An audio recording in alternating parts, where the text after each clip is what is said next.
In today's show, industry executive doubles down on his Bitcoin price prediction, saying that the king of all cryptos will hit $50,000 this year in 2020. That's right, according to the Nexo CEO, Bitcoin could rally to 50K this year in 2020. He goes on to share, so yes, I'm sticking to my prediction of 50K until the end of the year. I appreciate that it is a bold statement, but the fundamentals are there and the momentum is shifting there as well. Trenchev concluded to Bloomberg's journalists in today's show. I'll be breaking this down for you. Also, in today's episode, former Goldman Sachs exec says Bitcoin's $1 million upside annihilates traditional investment opportunities. That is correct. Raoul Pal, who has predicted Bitcoin could soar to $1 million, says that aside from crypto, millennials have essentially none of the high return investment opportunities that so many boomers had throughout their lifetimes. I'll be breaking this down for you here in today's show. Also, in today's episode, I'll be sharing with you some top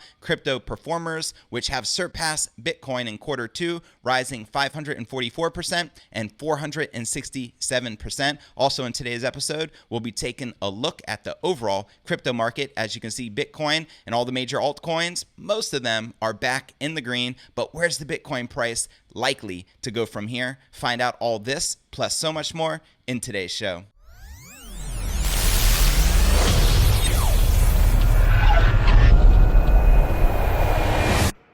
Here at Crypto News Alerts, I drop a brand new episode every single day, so be sure to smash that subscribe button and turn on all notifications to receive daily premium crypto news alerts. And before we kick off today's show, if interested in learning from the Wall Street legend himself, Teeka Tiwari, who picked Apple back in 2003 and Bitcoin in 2016 as he shares his #1 pick for the 2020s, they're calling it the investment of the decade. Right now, there is a mad rush in corporate America. It involves Amazon, Google, Microsoft, and Facebook. They're all betting on a new technology that the World Economic Forum projects will soar 295,000% over 7 years, but it's not AI, the Internet of Things, or 5G. To discover what it is, click the link below this video in the description to watch this exclusive presentation by the one and only Teeka Tiwari. All right, welcome back to another episode of Crypto News Alerts. I'm your host, JV, and let's kick it off by diving into today's top story of the day. Industry executive doubles down,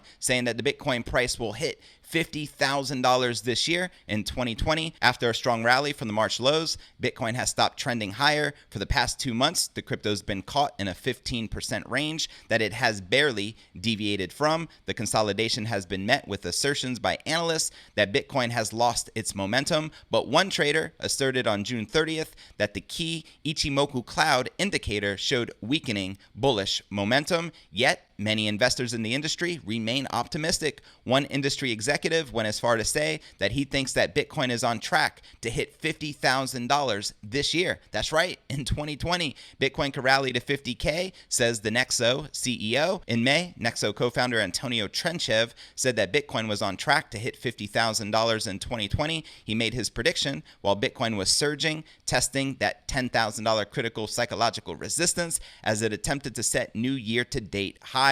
Despite the recent consolidation, he remains bullish. In a recent interview with Bloomberg's Joana Ossinger at BlockDown, a digital crypto conference, Trenchev conveyed why he remains bullish. Core to his bull case is Bitcoin's strict supply of 21 million coins. He goes on to share, you can't have the president of the United States tweeting out that the money supply, the total number of Bitcoin, should be expanded from 21 million. You just can't have that. Bitcoin is this perfect structure which has all the right principles, and those once formulated, stipulated, put into code, they remain unchanged of any human intervention. Same reason why I'm so bullish on Bitcoin. They can't just print more of it out of thin air. They can't change the code. And I trust in mathematics. I trust in the blockchain. I don't trust corrupt government officials. I do not trust the Fed or anyone involved with printing trillions of dollars, which obviously does not go to the people. Maybe we receive peanuts, but it's really a bailout of banksters and corrupt corporations and the criminals who own and control a lot of these corrupt corporations. Trenchev argued that this simple supply cap is what draws so many retail and institutional investors to the industry. Of course, because we don't trust fiat currency whatsoever. However, he added that with almost $8 trillion printed by central authorities over recent months due to the pandemic, Bitcoin and gold should do really well. And he goes on to share, so yes, I'm sticking to my prediction of $50,000 until the end of the year. I appreciate that it is a bold statement, but the fundamentals are there and the momentum is shifting there as well, Trenchev concluded to the Bloomberg journalist. Now, there's others who are bullish, but not quite that bullish. There's many others expecting Bitcoin to rally even higher in 2020, but most don't think 50K is possible. They don't think that it's possible in such a short time frame anyway, I should say. Bloomberg came out with an extensive report on the crypto market at the start of June. In it, senior commodities analyst Mike McGlone suggested that Bitcoin could hit 20,000 this year, retesting its all-time high set back in December of 2020, and maybe even $28,000 if the right trends align. McGlone attributed this prediction to the fact that Bitcoin looks structurally similar to Bitcoin at the last halving, which occurred back in 2016. The cryptocurrency trending as it did after the last halving will result in a year-end price of around $20,000, according to Mike McGlone. The analyst also noted that with the growing correlation with gold, growing adoption of Bitcoin by institutions, let's not forget the Grayscale Bitcoin Trust purchasing 3 times the amount of Bitcoin which is currently being mined, and a spike in on-chain usage, Bitcoin is likely to appreciate. You can say that again. Something, in fact, would need to go wrong for the asset not to do so. McGlone concluded, what are your thoughts surrounding these bullish price predictions? Do you think we'll retest $20,000 this year, as Mike McGlone shared, or do you even feel we may hit $50,000 as the industry Nexo CEO says, doubling down on his Bitcoin price prediction? Let me know your thoughts in the comments right down below. And before we get to our next story of the day, former Goldman Sachs exec says Bitcoin's $1 million upside annihilates traditional investment opportunities. Let's first take a look at the overall crypto market. We can see Bitcoin and a lot of the major alts are back in the green. Bitcoin up 0.35% for the day, trading just above that $9,100 support. Once again, I'd like to see Bitcoin retest 9,500, then 10,000 and 10,500 critical resistance before we can expect to continue marching forward. We have Ethereum barely in the green for the day, trading at $227. Chainlink is up about 3.5%, trading at $4.74. I've said it before, I'll say it again. Personally, I believe that Ethereum and Chainlink are amongst the most undervalued cryptocurrencies in the market. Now, let's not forget ADA. Cardano has been pumping as well. It's up 8.3% for the day, trading at 9.3 cents. We have SNX Synthetics, one of the DeFi platforms, also surging right now. And let's take a look at some of the exchange volume. We have Binance, which overtook Huobi Global for the day, up 26% with 3.5 billion in volume. We have Huobi Global up 0.75% with 2.8 billion in volume. OKEX up 13% with 2 billion in volume, and BitMEX down 0.25% with $1.1 billion in volume. All right, now for our next story of the day. Raoul Pal, the CEO of Global Macro Investor and former Goldman Sachs fund manager, thinks that Bitcoin is the call option on global central banking uncertainty, and he says hedge funds are noticing. Pal recently joined Galaxy Digital CEO Mike Navagratz on the Unchained podcast to discuss Bitcoin's role amidst all the global economic issues caused by the coronavirus pandemic and various government responses to it. Raoul Pal says now that the fragilities of the international financial system are so visible, he's been getting calls and emails from hedge fund investors every day inquiring how they can invest into Bitcoin. So is there institutional demand? Abso-frickin-lutely. He goes on to share, we've never gone through such central banking uncertainty. None of us have lived through monetary printing of this kind of magnitude. In fact, none of us even believed it would ever happen. So when you've got something that is so large and it continues, it doesn't go away. It gets worse and worse and worse, kind of like putting a Band-Aid on a bullet wound, right? Everybody has to ask the question, well, what could it mean? And Bitcoin is the call option on what could it mean. And it's as simple as that. So in a big portfolio, a very little bet could end up being a very big thing if something at the central bank level, an example, fiat currency, comes into a larger problem. And we already know that fiat currency is becoming a larger problem. Both Powell and Navagratz stress the impact millennials and Generation Z could have on Bitcoin and how it's viewed by the mainstream population going forward. Powell, who has predicted Bitcoin could soar to $1 million billion, says that aside from crypto, millennials have essentially none of the high return investment opportunities that so many boomers had through their lifetimes. He goes on to share, if you're a millennial, so you're under the age of 35, and you look at your 401k and your investment opportunities for your retirement savings, you have equity valuations at all-time highs, bond yields at all-time lows, credit yields at all-time lows, and property prices pretty much at highs. You have almost zero opportunity to have an expected positive return over the next 10 or 20 years. We're talking 1 to 2 decades. That's the reality here. So what do you do? So how do you save for your future? You can save in cash.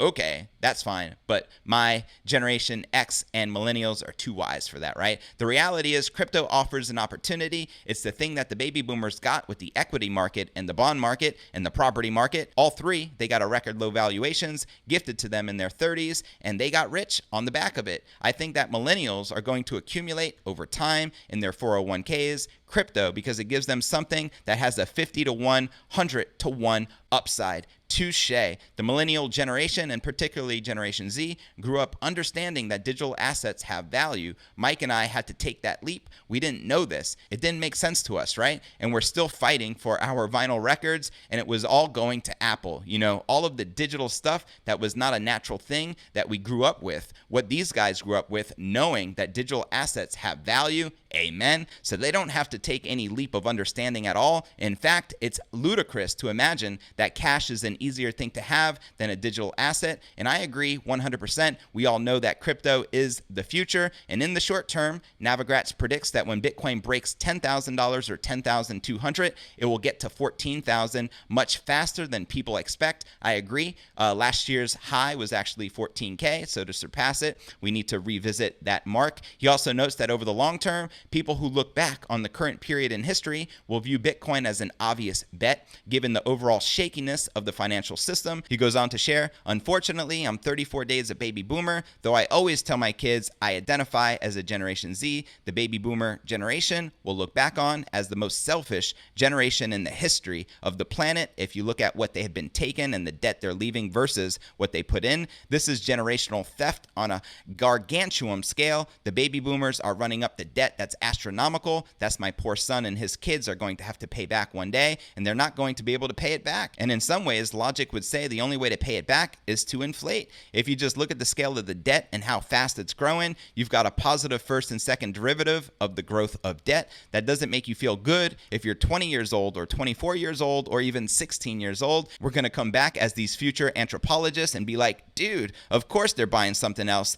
They were smart enough to know that the dollar's not going to be worth that much. And I concur 100%. Let me know your thoughts in the comments right down below. And now let's take a look at the overall crypto market cap, sitting at $262 billion with 57 billion in volume in the past 24 hours. And the current BTC dominance is 64.7% according to CoinMarketCap, which is actually the same as yesterday. And another story I'm going to be covering here shortly, these top two crypto performers surpassed Bitcoin in Q2, rising 544% and 467%. But first, let's take a look at the top gainers within the top 100. We have AVE up 16%, trading at 15 cents. Synthetics Network up 16%, trading at $2.46. Kyber Network up 15%, trading at $1.45. Loopring up 10%, trading at 8.6 cents. ADA Cardano up 10%, trading at 9.3 cents. And BitTorrent up 10%, trading at 0.0003. And now for the biggest losers within the top 100, Bitcoin Gold down 11%, trading at $9.80. Compound down 10%, trading at $190. Celsius down 8%, trading at 44 cents. Swissborg down 6%, trading at 10.6 cents. Flexicoin down 4%, trading at 0.003. And the Midas Touch Gold has seemed to lose. The Midas Touch down 3%, trading at 4.9 cents. Now, out of these list of altcoins, which alts are you most bullish on? Let me know your thoughts in the comments right down below. And now let's take a look at the BitMEX margins. We can see the bulls are back in control. Yesterday, the bears were dominating, so it's good to see longs right back, leading with about 33 million in superiority in the last 24 hours, with longs leading 51.6% versus 48.3% shorts. Are you currently bullish or bearish on the king of all cryptos? Let me know in the comments right down below. And now checking out the crypto greed and fear index shows we're currently rated a 42 in fear. Yesterday was a 42, last week a 43, and last month a 56 in greed. And if you're not familiar with the crypto greed and fear index, extreme fear can be a sign that investors are too worried. That can be a buying opportunity. And when investors are getting